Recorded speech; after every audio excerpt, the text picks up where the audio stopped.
कल मैं अपनी बड़ी नंद के घर गई थी तो हमने मेरे शौहर की भांजी हैगी, इसको मैंने दिखाया था आपको जब ये पैदा हुई थी। तो आज देखो ये कितनी माशाल्लाह हेल्दी हुई हुई हैगी, बहुत खूबसूरत हुई हुई हैगी, ऐसी खामोशी से देखती रहती हैगी। तो कल हम गए अपनी नंद के घर, तो उनके घर में उनकी बेटी आई हुई थी मिलने के लिए। तो मैंने कहा चलें इस कट्टों की भी ज़रा सी तस्वीर बनाकर भेजते हैं आपको भी लोग। ये ऐसी चुप करके देखती रहती हैगी। और ये उनके बड़े बेटे का बेटा हैगा, इसको बुखार हुआ था मगर ये बहुत हसीन है माशाल्लाह। को मैं एक नई चीज़ दिखाने लगी हूँ अपने घर की। इसको देखो, सलाम करो जानू, ऊपर मुँह करके। इसके कोई भी बटन टूटे हुए होवे या कोई शलवार फटी हुई है या कोई चीज़ भी फटी हुई चीज़ है ना इसके पास, तो ये उसने उसी टाइम उठना है, सुई धागा उठाना है और बैठ के सीधे लग जाना है। और आज बहन की जोन सी है कि बड़ी बहन की जोन सी है कि स्वेटर का बटन टूट गए हैं, तो वो कह रही है कि मुझे स्वेटर के बटन तो लगा दो। तो ये आज वो बटन लगा रहेगा। और मैं कहती हूँ सारे जितने भी घर के बच्चे हैं हर काम आना चाहिए उनको। मगर देखिए अब बड़ी बहन आके बैठी हुई है कि मुझे जो सा का बटन लगा के दो, वो लगा के दे रहेगा। ये दिन भी आने थे बहन।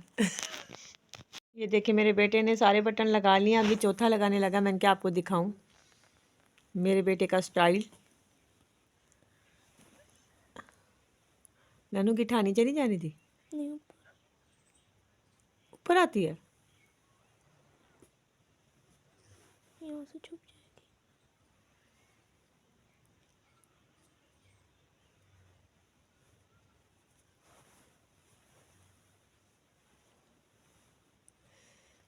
किसी का मुताज नहीं होगा मेरा बेटा, देख ले अपने आप काम लगा पड़ा और अपने काम को खुद वो लगा रहता है कि ये नहीं कहता कि अम्मी ये काम कर दो। मेरे बेटे को हर काम आता है। कभी पैंट का बटन गिर गया स्कूल वाली, तो आके मेरा बेटा आते ही पहले लगाएगा। और कभी वो जो हैगा, कभी शर्ट का गिर गया है तो वो लगा लेता है। तो फिर आज बहन ने कहा मुझे लगा के दो, तो वो लगा के दे रहा है। और इसको ये भी पता है कि पक्का भी करना होता है, वो पक्का भी कर लेता है। आप लोगों ने अगर बटन लगाना सीखना हो तो मेरे बेटे के पास आ सकते हैं। मेरे बेटे को देखो कितनी उससे लगन से काम कर।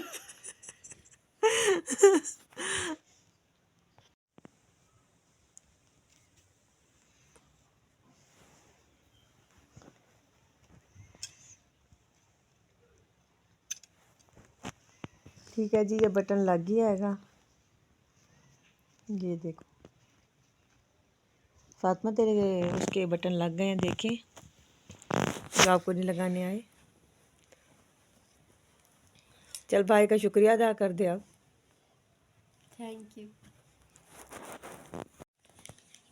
अस्सलाम वालेकुम, कैसे हैं आप लोग? उम्मीद करती हूँ खैर खैरियत से होंगे।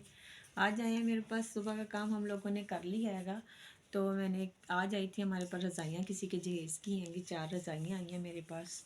अल्लाह का करम है, का कुछ काम आया घर में करने के लिए, तो वो मैं धागा बना रही हूँ। तो फिर मैंने कहा रज़ाई सीना शुरू करते हैं, क्योंकि हम लोगों ने नाश्ता लेट किया है। मैंने कहा खाना आज शाम को लेट ही बनाएंगे हम लोग, तो आज इसीलिए हम लोग पहले रज़ाई का कुछ कर रहे हैं। दुआ क्या करें मेरे लिए कि मेरे घर में काम आता रहे, मेरी परेशानियां दूर होती रहें।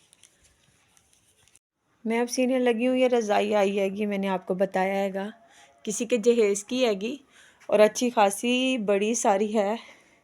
अब मैं सीने के लिए बैठ रही हूँ, देखिए कितनी देर लगती है। हम लोगों ने कहा चले चने वाले चावल ही बना लें, और मैंने उसका पानी फेंका नहीं था, उसका पानी भी मैंने रखा हुआ हैगा। और ये मसाला वगैरह हमारा मुकम्मल भून चुका हैगा और चावल भी हमने धो लिए हैं। अल्लाह का शुक्र है गैस आ रहा है थोड़ा बहुत, तो मैं कहा चले इसमें चावल ही बना लें। क्योंकि मैं रज़ाई बना रही थी, मेरे को ज़रा देर हो गई आज नमाज़ पढ़ के। मैं पहले चावल ही बना लें, क्योंकि हम लोगों ने सुबह का नाश्ता ही किया हुआ है। हम लोगों ने सुबह का नाश्ता किया हुआ था और अब हम चावल बना रहे हैं। हमने कहा चल शाम को बनाएंगे, खा के आराम से सो जाएंगे, फिर रोटी का कोई ना करे। इसलिए मैंने कहा शाम को लेट ही बनाऊंगी। आज मगरिब की अज़ान होने वाली है कि मैंने कहा पहले मैं चावल बना लेती हूँ, खा के फिर हम लोग नमाज़ पढ़ लेंगे। उसके बाद जो होगा आपके साथ ज़रूर शेयर करेंगे हम। अगर हमें सब्सक्राइब नहीं किया तो प्लीज़ हमें सब्सक्राइब कर दीजिए। चावल हम लोग तैयार कर रहे थे अंदर बैठ के, मगर चावल अंदर जो से जब चढ़ाने लगे हम लोग, तो अभी मसाला ही भुना था कि गैस ही चली गई है। तो अब जो सा हम जो बाहर आके बना रहे हैं ताकि चावल खा सकें। कहते हैं कि मैं समझती हूँ कि आज का दिन जो उनसे अच्छा आगाज़ होया है, अल्लाह करे अच्छा आगाज़ ही रहे। कभी कभी मुश्किलें बढ़ती रहती हैं कि हमारे लोगों की मुश्किलें बढ़ ही रही है, अभी कम कोई नहीं हो रही। अब गैस का तो हर किसी के घर में मसला है, मुश्किल है, मगर उन्होंने लोगों ने सिलेंडर भरवा के रखे हुए हैं, 7 चूल्हे लगाए हुए हैं। अगर यहाँ से गैस ख़त्म हो गए तो फ़ौरन सिलेंडर पर चला लिया। तो हम लोग तो अभी लकड़ियाँ लेने में बहुत मुश्किल हो जाती हैगी। तो अल्लाह ताला बस अपनी दुआ में हमें याद रखा करें, हर वक्त दुआ में याद रखा करें कि हमारी परेशानियां बस दूर होती जाएं, मुश्किलें ख़त्म हो जाएं। आज का जैसे चावल बना रहे हैं हम चने वाले, आज देखिए कैसा जायका बनता है, मज़ेदार के नहीं। वैसे तो मेरे जब भी चावल बनते हैं अच्छे ही बनते हैंगे और तारीफ़ ही होती हैगी। चाची आज आसमा के देखें, घर तक आपकी चावलों की खुशबू है। ओहो देखिए मेरी देवरानियों के घर तक मेरी चावलों की खुशबू जा रही है, इसीलिए मैं अंदर बैठ के बनाना। चावल हमारे तैयार हो गए हैं, हम लोग चावल खा रहे हैं। चावल तैयार हो गए हैं, मगरिब की नमाज़ पढ़ के हम लोग अब चावल खा रहे हैं। और आपके साथ हम करते हैं अल्लाह हाफिज़। अपनी दुआ में हमें याद रखना। Okay bye.